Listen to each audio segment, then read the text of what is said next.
Sorry, go ahead, Joanne. Oh, okay, so thanks, Cal. Good morning, Orla. How are you? I'm good, Joanne. How are you? I'm great, thank you. Thank you for joining me this morning, and hopefully we'll have Aisling coming on as well. Good morning to all of our viewers watching in this morning. So, I guess like everybody, technology is becoming our key way to communicate at the moment. And hi, Aisling. Hi, Joanne. How Sorry are about you? that. Yeah, super. So we're all here. I'm going to just move myself. Oh yeah, Cal has fixed the screen there because it's a wee bit off center. So as you know, I suppose this is our main way of communicating at the moment for all of us, and I guess it's a learning curve for everybody as we go through. And even we're just chatting there about how the networks are obviously under huge pressure in residential areas and that as well. So it's definitely, I know you ladies have been moving Pilates classes online, and there's been a lot of that going on as well. So which is excellent to see that we can still connect with our client base and the people that we support and all of that. And I mean, Orla and I have had a brief conversation way back, but we're all three very passionately connected in terms of our interest in supporting women through pregnancy and birth, and to have a positive and empowered birth experience. And I guess that support now is as important as ever, and perhaps more so in the sense that it has changed. So I'm going to let you both introduce yourselves, your background, kind of where your passion and your interest is, just to give those that are watching in a little bit of, I suppose, context. And also, just to bear in mind, we'll have people watching in from hopefully lots of different places. So obviously the main bulk of our audience will be local, but there'll be people watching in as well from loads of, lots of different areas. And I think the beauty of this is that we can communicate the same things. Hi, Laura Ann, saying she's watching all the way from Bahrain, so that's excellent. Watching in to hear what's going to say. So Aisling, I'm going to go alphabetically. I'm going to go to you first. I bet that's never happened to you before. No, never. And if you could just give us a little bit of an intro into your background and what you're passionate about and all those kind of bits and pieces. Great.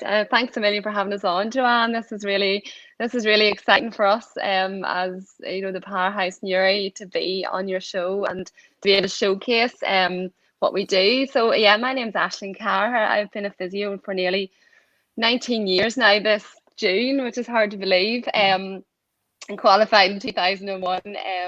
And I've been mainly working in musculoskeletal physio for about 15 years, and then I suppose I've had 4 children, and in the last kind of 4 years, I've had my last baby, I have just become more and more interested in women's health. I suppose in my practice, you only could get so far with patients, because you're treating lots of women with back pain and lots of people in general, but women, and you realize a lot of these issues were stemming from, maybe postnatal issues or issues in pregnancy, and you did feel a little bit limited in your practice. So having my last baby there really and teaching Pilates, and together with that, it sparked a real interest in women's health. So from there, luckily met Orla at a Pilates course back when I was pregnant, actually, with Mia.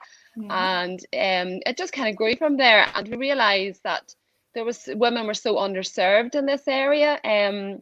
And being obviously pregnant myself a few times and having different issues over different pregnancies, and you just realize that the education, the information wasn't readily available. You had to seek it out yourself. And it was particularly back 13 years ago when I had my first baby, there was very little information, very little information on recovery. Obviously the health professionals were brilliant that you came across, but you did have to seek out a lot of information yourself. So that really led us to develop the Powerhouse and to link it. It links really well with our Pilates sessions, because obviously that's focused very much on positive body image and positive recovery and positive self-care. So it all kind of came quite nicely then together. Yeah, super. Thanks for that, Aisling. I think that's a really important point that you make is having the knowledge to seek the knowledge, I guess. Yes. And that's, I guess that's where I would be passionate about bringing a lot of these conversations mainstream, because there is a general consensus, and without stereotyping, but in particular with women's health, oh, you're a woman, get on with it. Whether that's menstrual cramps, we're told these things are normal, and I'm hugely passionate about changing the narrative between what's common and what's normal. Because there's, and I know, see nods of heads there, that is such a huge difference. And just because it's common doesn't mean it's physiologically or, emotionally normal to be experiencing those types of things. So, but I think often there's maybe a reluctance on women's part, and reluctance probably isn't really the right word there, to seek change or support or help, because it's assumed, that's just how it should be, because it is common rather than normal. So Orla, we'll let you do a bit of an intro and we'll come back to that in a few minutes as well, but thanks so much, Aisling, for that. Thanks. Thanks, Joanne, for having us on. I suppose firstly, I'm Orla Talty. I've been a physio now for probably about 12 years, I think. My journey into women's health has some similarities with Aisling's and some differences. I have spent a lot of my career working in hospitals, and a lot of my career as a senior physio actually in elderly care. And I think even there, looking back, especially now that I'm a specialist in women's health, you can really see the cost sometimes of women putting up with pelvic floor problems, because you can see the women who are, and men too, to a certain extent, but you can see the women who are maybe needing a little bit more care, and they need a lot more personal care because of their issues with their pelvic floor. And that can really swing the pendulum when it comes to what type of care might be available for them, if we're looking at someone who, for example, can't stay at home on their own anymore. But I suppose to bring it back to my journey, as I say, I spent a lot of time working in the hospital, and through my experience with teaching Pilates, then got interested in women's health and requested a rotation in the area of pelvic health. And once I started, within about a fortnight, I thought, this is the thing this is that missing link in my career. This is, I've always enjoyed being a physio, but I've always kind of felt like, I could kind of take or leave this, and maybe I should have, I'm a big reader, so maybe I should have studied English literature instead, or, maybe I should have stuck with the horse riding, and I had done a HND in equine studies.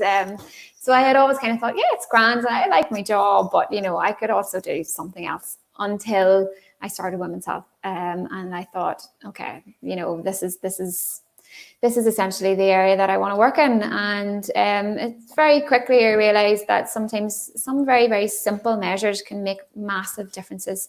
And it was, in a way, the big change and the very meaningful change that you can make in women's lives, that you can make in their confidence, in their quality of life, when you're working in this area, because you're working with such personal problems, and they're problems that can be a source of embarrassment. And as you said, Joanne, sometimes women are a little reluctant to seek help. And I think that is, because of that there is a stigma sometimes attached with, I suppose, what in our society can be known as women's problems.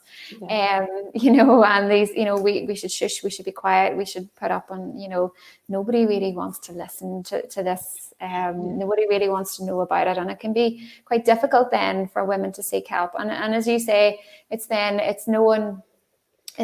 trying to figure out what you don't know, and then figuring out, where do you go for reliable information for that?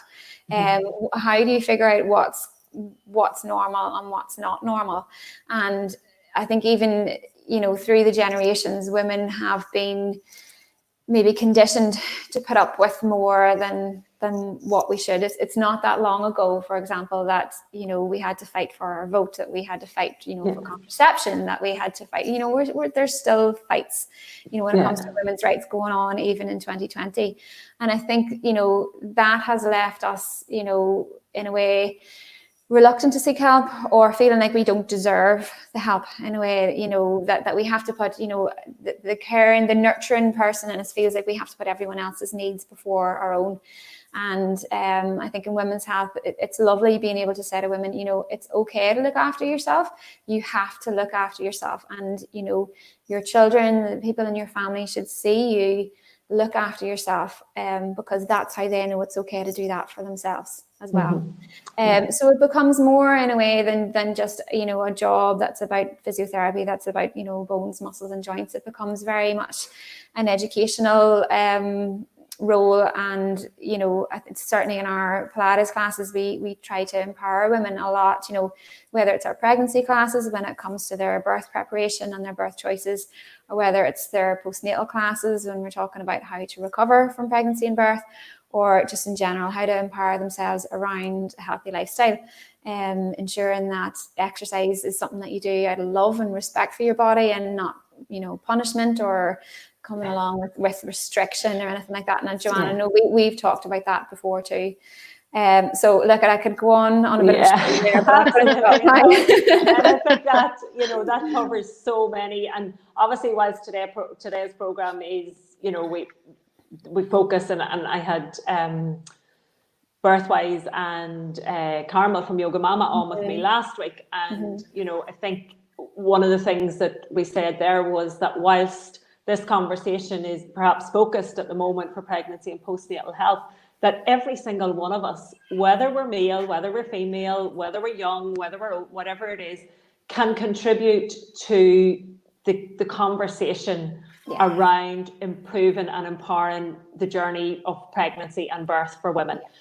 Because we all influence those conversations, whether that's our sister or our daughter or our friend, whoever it is. So even if someone's watching in now and they're thinking, oh, maybe this conversation isn't for me, there will always be, there's power in information, and most of us will know somebody who is going to be pregnant at some point in time, and I think it's really important that we don't shy away from those conversations and go, that's got nothing to do with me, because I passionately believe we can all contribute to that conversation and to empowering women, as you said, and obviously empowering partners as well, birth partners, because this is such an important time, and the fundamentals of connection and bonding and nurturing and all of that happens. And I think that's an important point for us to remember when we're talking about pregnancy, is that often it's these conversations are had, and it's sort of the underlying notion is that this isn't anything to do with men, and men shut out from the conversation. But so if you are a man and you are watching in, stay with us here, because there's a lot that we can all do to work with these conversations too. And I know, Orla, we spoke last week, and you have some particular kind of concerns around how women are experiencing pregnancy at the moment, in these, unique, I suppose, circumstances that are unprecedented and we couldn't possibly have imagined ourselves being in. What would be your sort of being concerns at the moment? I'm going to go to Orla for that one, and we'll come back again in a second, Ashley. But Orla, what do you think are the challenges that kind of women are facing, and what are you hearing about out there right now? What are you worried about, I suppose, or concerned about? Well, I suppose in general, I can remember my little girl's 1, so it's not too long ago I was pregnant myself, and I can remember that even if you're lucky enough to be well supported, even if this is, for example, a planned and a very much a wanted pregnancy, it's still a very stressful time, and I think in the context of what's happening in society at the minute, when we're talking about social isolation, staying at home, when the information is changing almost on a daily basis as to the dangers around COVID-19, how it's transmitted, and in particular for pregnant women, for example, is there transmission between mum and baby? Is it safe to breastfeed? Are birthing partners allowed into the birthing space? An already stressful and anxious time has now become something altogether, just a crazy time. And from a physiotherapy perspective, we see a lot of pregnant women, for example, with pelvic girdle pain. And physiotherapists have been advised not to see face-to-face patients for the most part, because of the risks of COVID-19 and of transmission. So what we hear is that, you know, there can be a lot of women who are sitting at home who are actually quite sore, and they don't know, you know, where to turn to. They can't, for example, maybe go to a physiotherapist for some hands-on treatment, and they're not really too sure as to what to do to help themselves in that time. And then there are those women who've maybe given birth, you know, during COVID-19, or maybe at the start of COVID-19, or even, for example, today, as we all know, there are going to be women who are having their babies today. And, you know, again, where do they go to in terms of postnatal support, in terms of that specialist care that they may have been able to access pre-COVID-19 and will again soon? But what happens in the here and now for those women? You know, if there are, for example, if there are some symptoms or some problems that are cropping up postnatally, you know, where do they turn for support? So I suppose that's in a way what we wanted to chat about today, and try and get a little bit of information, some specialist physiotherapist information out to those women, and also to maybe signpost them as well to the relevant sources of information and the relevant sources of help as well. Super, thanks million, Orla. And actually, just coming to that, I know, so pelvic girdle pain. Let's talk a little bit about pelvic girdle pain, and how, you know, if a woman is experiencing it at the moment. It depends, you know, various different stages of pregnancy, obviously. What can she do? What should she maybe be looking at doing? How can she get relief from that pain? When should she know, you know, where to go further with her support and all the rest of things that come in under that? Yeah, pelvic girdle pain and any kind of musculoskeletal pain in pregnancy can be really difficult for, obviously, a pregnant person, and can be really, you know, there's so much fear and anxiety and stress associated with any type of pain during pregnancy. And I suppose the first thing that we want to point out, you know, from a physio point of view, is that any pain in pregnancy needs to be checked out by your doctor or by your healthcare provider, because, you know, pain can be coming from lots of different sources.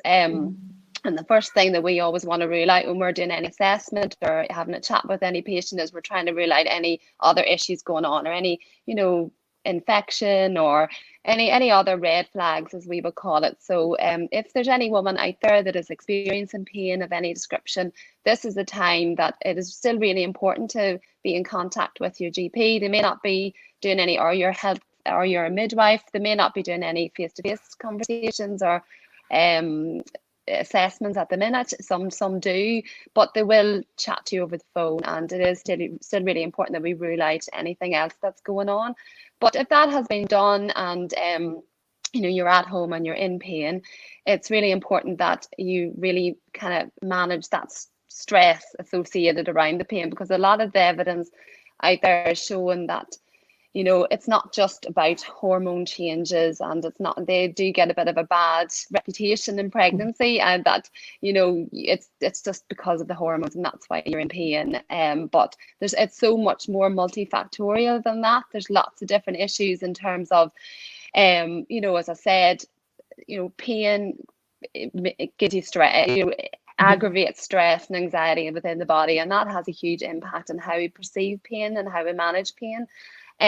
Obviously, previous issues, you know, if you've had any previous pain before you got pregnant, if it's your second or third pregnancy and you've had issues before, if you've had maybe kind of some sort of recovery issues after you have your baby, whether that's a vaginal or C-section birth, you know, all of these things can impact on your pain in your pregnancy.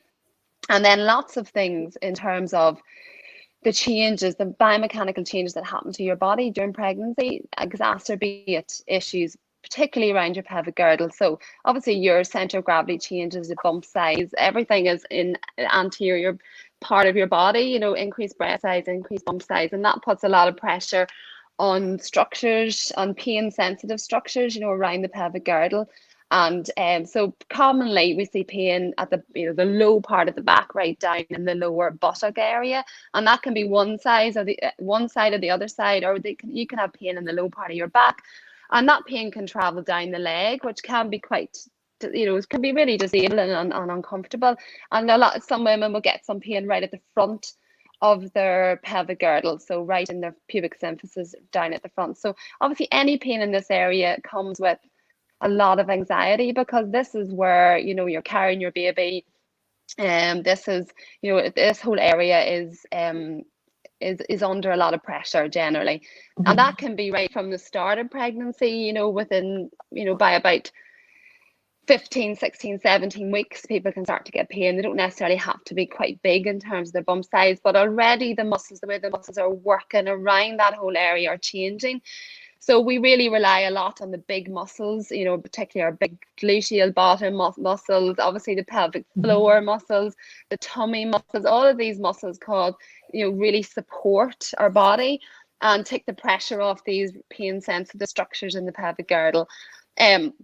So the big thing that we talk about in the class, so this is obviously where we're really passionate about getting the information to women in the early days. And we have seen, and all the evidence shows that particularly if women maintain their strength and their mobility and their education around the changes that's happening in their body in pregnancy and early in pregnancy, it can make a huge difference to managing problems down the road. So I kind of feel always when I see women particularly coming to the classes early in their pregnancy, within and they've had their scan, they've had their checks, and they're coming sort of we get them about week 13, 14, 15. We're always so delighted to see them that early, because we know there's so much that we can do to educate them in those early days. If we can get them using their body really well, if we can get them using those big muscles really well, if we get them to be able to activate muscles and also relax some muscles, because we do find that it's not only weakness and changes and inactivity, changes in how these muscles work, it can also be a lot of overactivity. So if you have pain, that leads to overactivity within the muscles, and that can also be a source of maintaining that pain. So obviously we do so much work with this whole area, the diaphragm and the breathing and all of that is such a huge factor in managing pain and managing recruitment of muscles around the abdominal wall. So the big thing we would say to women is get it checked out, get that pain checked out first of all. Even in these times, it's still definitely worth having that conversation with your GP. But feeling that, it's really a matter of changing how your body is moving, and we can settle down an awful lot of pain even just by education.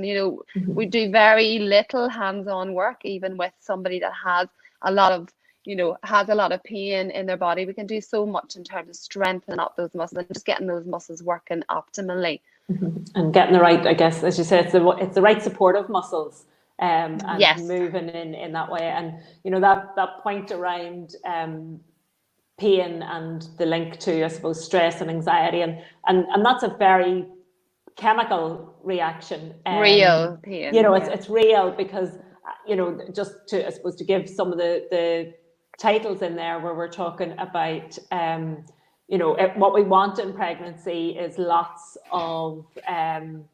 we want lots of oxytocin, we want lots of endorphins, we want lots of feel-good hormones flowing through the body, and pain will always cause a counteraction to that. So once the body's in pain, we are going to be experiencing higher levels of cortisol and stress hormones, and then so there's the physical stress and also the psychological and the emotional stress that pain brings. And I think we can often underestimate just the role that plays, and then we get caught in that cycle of pain that we refer to, where you're not quite sure where the beginning point was or where it has started and what it's actually about. So I think that's some really, really important messages just to reiterate there, that we've first of all, check it out and don't minimize this. Don't think they're busy. I think that's and I'm hearing that from the Trust website regularly, even when it comes to children's health and well-being at home,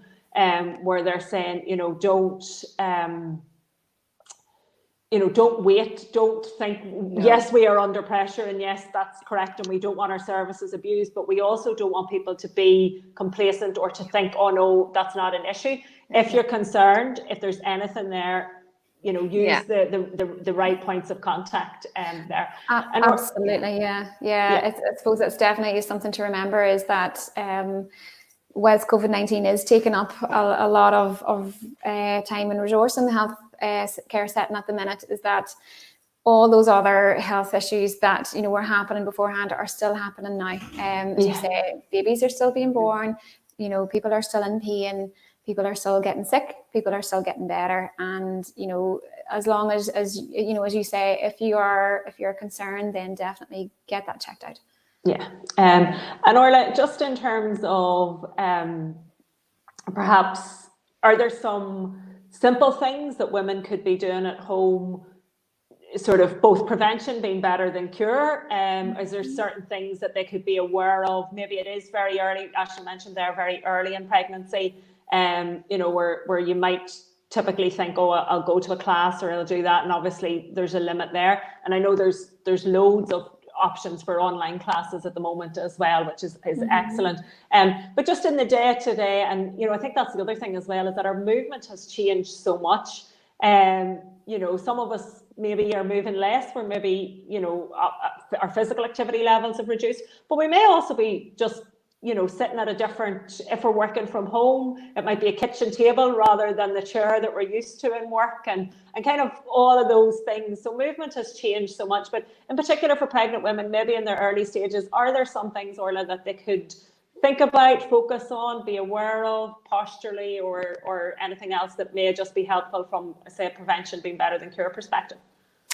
Yeah, absolutely. And I suppose as physiotherapists, we're always advocating that in a way exercise can be one of the best forms of medicine. So keeping yourself fit and strong and mobile can be really, really important. In terms of postures or of activities as such to do, that can in a way be quite individual for each woman. But essentially, in a way, if it feels good, if it's not giving you any pain, then it's good to work away with that. It's important to not have women to be afraid of doing any particular movement or any particular activity as such. If it is safe for you and for the baby and isn't giving you any problems, then it's okay to work away with that to a certain degree. I'm going to defer to Aisling for the rest of this question, because she is our pelvic girdle pain specialist in terms. But Aisling, I'm sure you'd agree with me with just saying that we don't want to make women fearful of any particular position or any particular activity, because that can in a way feed into that feeling of I've done something wrong and that is the cause of my pain. And there are such a host of factors that can come together, that can marry together to give women the experience of pain and during their pregnancy. And it's important to just kind of look at them all. Yeah, I think that's absolutely true. Orla, is they think that in pregnancy, in those early days, I suppose you can continue on with whatever you've been doing beforehand. If you've been doing high intensity activity, you can continue with that if you feel okay. I suppose the big advice in pregnancy is that you're not taking up anything new, particularly in terms of high intensity activity. You don't want to take up any kind of new sport or new hobby in your pregnancy. But if you have been doing something beforehand, you can absolutely continue with it into your pregnancy. I suppose the big thing, our bodies are really clever. If something isn't right and doesn't feel right, then it's not right for us, and that's whenever we need to modify that, maybe take a step back or modify the intensity levels. So, the World Health Organization does recommend 150 minutes of moderate activity per week. And I think that's the thing, in pregnancy, we can be, particularly if we start to get pain, but even without pain, you can be quite concerned about the activity. And there's a lot of misinformation out there in terms of, not lying on your back. And that can be, in terms of, it's not comfortable to exercise in your back in the latter stages of your pregnancy. And it, but at the same time, your body is really clever and knows to move and change positions, because you will feel, maybe a little bit lightheaded or unwell, and will just change positions long before your baby will ever get any issues from that. So I think the main advice is to keep moving, whatever form of that movement that feels good for you. And obviously, walking, and particularly now, like we've just realized the value of just being able to get out for a walk and in the fresh air, and it has such a such a multifactorial in terms of the benefits that we get. As I say to my patients all the time, you're out and it's time on your own, you're hitting everything, you've got your self-care in there, you're getting a little bit of time on your own. You can use it in terms of a mindful type of walk where you're really accessing a nice deep, a nice breath, some nice breath work. You're out in nature, so if hopefully it's somewhere nice, then you're also all these huge benefits for your sympathetic nervous system. So in terms of managing pain or managing stress or anxiety or any of those things during pregnancy, we really want to tap in on that sympathetic nervous system or produce those lovely chemicals that you mentioned, Joanne, and that's what, if we can kind of get that into kind of our daily habit. And in terms, as you said, or how our day has changed, and maybe you're working from home and your setup is not particularly ideal, but like anything, you're just getting up and you're changing your position regularly, so you're really being mindful that you're not sitting in that position for too long, because all the big muscles that we need to work and to help us around our pelvic girdle are not they're not in an optimal position when we're in that sort of chair position and we're sitting back and we're rolling back on our pelvis into that posterior tilt, and that can put a lot of pressure on those pain sensitive structures around there. But the big muscle that we have is our diaphragm, and that's sitting right at the top of this whole system. And in terms of accessing that lovely deep breath and really kind of relaxing down through the system. And obviously we know the diaphragm and the pelvic floor work really well together. They're, when one is out of sync, more than likely the other is out of sync as well. So we do lots of work in class with breathing and really trying to manage that relationship between our pelvic floor and our diaphragm, and to manage that pressure around our abdominal wall, because both myself and Orla we're really passionate about women coming out the other end of their pregnancy prepped for this fourth trimester, so that they know their body really well, that they know that that their body can actually move really well in pregnancy, and you can do much more than you ever thought you could. And we, in class, and particularly when we're doing one-to-ones with women, we're getting them doing all the big movements, the squats, the lunges, the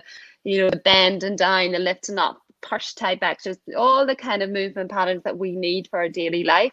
Because if you think about what you're doing, even anything just from getting the laundry, the shopping, working with toddlers, it's a very physical demands are put on our bodies. And that's probably why, we see women maybe in second and third pregnancies in more pain, because they've already been through birth and then they have a toddler to deal with, and there's more physical demands being put on their body.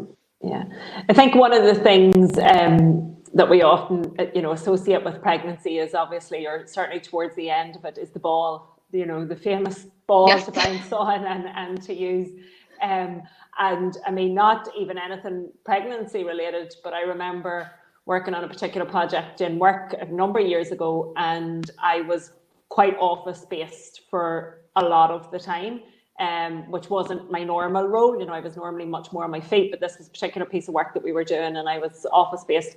And I did bring the ball into the office to sit on, just to kind of change my posture, because I just felt that that wasn't. And I've noticed a few friends actually doing that recently, and again, they're not actually pregnant, but because they're working at home, not with their normal desk, normal chair, all the things that are in place there, they are interchanging it with kind of their exercise ball to sit on. Is there benefit with that? Absolutely. Do you ever agree, Orla? I agree. There's benefit with it, but I suppose, and I'm hoping Aisling will agree with me here, it's there's no such thing as a bad posture such. It's more the length of time that you stay in any particular posture, so you could have the best chair in the world, all the bells and whistles, but if you're sitting in it all day, then you're still going to end up likely stiff and sore. You know, exercise balls are great to sit on, and towards the end of pregnancy, every physio and every midwife will recommend them for, you know, baby position, for just helping you get a little bit of awareness of that pelvic floor, for helping maybe with a wee bit of low back and pelvic girdle pain. But again, for example, if you were to sit on it all day, every day, it's probably not the best tool either.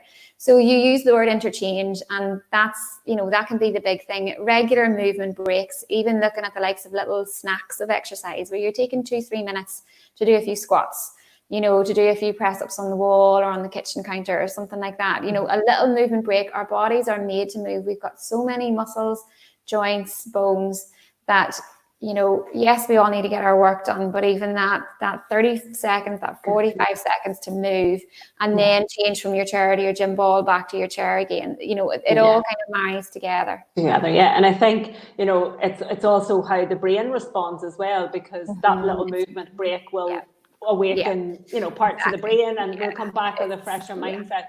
I'm smiling there as we're talking about, you know, movement breaks, and it's one of the things that I would recommend in my Be Balanced program. I talk about, you know, just bringing movement into your day so that you're not, you know, it's not I'm doing exercise, it's I'm moving, you know, which for me was hugely powerful, because I would never have seen myself as the fitness person or the exercise person, or and not saying I love being outdoors, I love being active, but formal exercise, for whatever reason, just had an association that made me run. Whatever was going to make me run, it was the word exercise. Yeah, there can be run the opposite direction. So I, you know, and I believe hugely that words are powerful, and I know how important they are in a pregnancy journey. So I think, you know, movement for me worked, and recognizing that this was a physiological need for my body. It wasn't something you mentioned at the beginning, Orla, that I was doing out of punishment, or because I needed to be a particular size, or because I was trying to lose weight, or any of those things. It was coming from a love-based place of my body needs movement in the same way as it needs oxygen and it needs, you know, all of those things. But I, on one, you know, so this is kind of a 6-week program thing that I was running a number of years ago. And one of the weeks I suggested, you know, whilst you're brushing your teeth, do a few knee bends. Now, I'm not even talking full-on squats, just kind of loosen your knees out, you know, was a suggestion I gave. And the following week, or a couple of weeks later, I was talking about left brain, right brain, and, you know, how to keep sort of, you know, making sure that we're not too dominant one side, so to keep our brain active, to do simple activities like maybe brush your hair with your left hand rather than, you know, automatically going to your right hand, and just to shake things up a little bit and keep that brain, the neurotransmitters firing and all the rest of it. So that was another suggestion. By the 3rd week, I, you know, had this lady who came in, and she was very funny, and she came in the front, she said, "I'm going to sue you." And I sort of, you know, she was laughing, and I said, "Why?" She says, "Have you ever tried bending your knees and brushing your teeth with your left hand?" The toothbrush ended up in my eyes. I nearly blinded myself. But it's those simple things, you know, and we're all being reminded, obviously, of the importance of washing our hands. Even trying that while standing on one leg. Yeah, absolutely. You know, there are lots of ways that we can improve our balance, our coordination, and bring more movement into our day over and above our exercise kind of, you know, slot that we're doing, maybe getting out for a walk or whatever we're doing there. And it's all feeding in, as you said, it's feeding into the brain, it's feeding into the nervous system. I did a telephone review with a lady lately who had a lot of back and leg pain. And she found that she couldn't sit for any length of time, but she's still working from home. So she has to sit at her desk, and she, you know, she's like, you know, I have no choice here. I have to sit at my desk. I have to be on the computer, and I have to get my work done. But, you know, I'm so much more comfortable when I'm standing. And so we've been talking through, well, can you get a couple of good sturdy boxes and pop them on the table and make yourself a makeshift stand and desk? And, you know, she kind of went quiet on the phone. She's like, "Oh my goodness, I've never thought of that. Like that would just solve this problem." And I said, "Yeah, look, just stand for a wee while, and then just take the laptop off and sit for a wee while, and then come back to stand. Do your movement snacks, you know, just, you know, open the window, get out into the garden for a bit of a walk." And I was chatting to her then about a week later, and she's like, "Do you know what? After 2-3 days, my leg pain was gone." So sometimes it can just be, as you say, it's, you know, the simple thing, just to change the position, to just vary things up a little bit, that you're not spending too long in any particular, you know, position. It can really make a difference. And I think for her, it was probably as much a case of, I have a tool now, I can control this. So it wasn't even so much the fact that, you know, yes, there was a little bit of mechanics around, you know, the length of time she was sitting, but there was probably as much a case of, I can do something about this. I'm not completely powerless, you know, that I have to sit at my desk anymore, because I don't, and I can still get my work done. There's freedom in that, and with freedom comes power, and absolutely. I guess that's, you know, that's exactly what, you know, is the name of the game, and that's obviously where the powerhouse comes from. You know, the name there is about, you know, it ties into all of that. And when we have power, we feel automatically, again, it's a psychological game, because we can't separate the body out into its physical, its emotional, and its mental, because one impacts on the other. And you know, productivity, if you're in pain, is at the well, I know mine is, it's at the floor, because pain will be it's your body's way of drawing attention to something, and we deliver, you know, for every good reason. We can't forget about it. It's there as a sign, and it's there as a way of communication, and it's a signal. It's an alarm system that tells us something needs to change here. There's something not right. And I think that's really important, particularly when it comes to women's health, is that pain of any sort, whether that's menstrual pain during pregnancy, pain, you know, they're not just to be accepted, because there are a sign from our body that something is out of sync or out of kilter, or it's a communication tool, really, is how I would kind of view it. And I think if, you know, people watching in or listening in take away from this today, just to notice their body, to notice the wisdom of their body, and that pain, I often say, pain isn't always the problem, it's the solution. It's our way of getting to a result, or getting the action that we need to take. So you know, we could talk all day, and we haven't even touched postnatally, so I'm going to need to get you ladies back, because I know you offer a fabulous service called the Mummy MOT, and you know, I know a lot of my clients who've been to me for reflexology also have, you know, who just really speak very highly of the benefits of their Mummy MOT. So we'll get you back, and we'll have a chat around that. But thank you both so much for joining me today. If anybody has any questions for either Aisling or Orla, you can pop them into the questions here, and ladies, you can tap in maybe with them later, or get in touch with them through the Powerhouse Physio and Pilates Facebook page. Nuri, there's a Nuri. Yes. I'll let you. Yeah. We'll link to that into the comments as well. And you know, keep an eye for what what offering you have online and that as well, because I think that's really, really important. And you are doing one-to-one consultations online as well at the moment, I guess. Is that an option for people? It is, yes. I have done a couple of Mummy MOTs online, because again, there's lots that we can do with advice, you know, with power video and that as well. There's a lot of movement assessment that can be done, and I did a first initial MOT with a lady the other week, and she was only 3 weeks postnatal, but she was just looking some basic advice. We were able to get her started on some movement, just kind of preparation work, really. That kind of fitted with her goals. So yeah, I mean, online works really, really well for that. And again, in terms of online, if there's any pelvic girdle pain or anything in pregnancy, you know, we can do a lot with that, you know, with the likes of a video chat or a chat on the phone. Get some specific support there. Well, as I say, thank you both for joining me. It's been a pleasure to talk, and I think lots of common ground there, so we could absolutely have been here for the rest of the day, I think. But we will come back, absolutely. We definitely will get a date in for some Mummy MOT stuff, because I know there's lots of women out there will be interested in that. And thank you to all our viewers for watching in. We've had people popping up there from all over the world, popping in to say hi to us. So thank you so much for those. And as I said, if anybody has any questions, I'll be back on Monday with some new guests and a new topic. And I look forward to being in touch with you all then.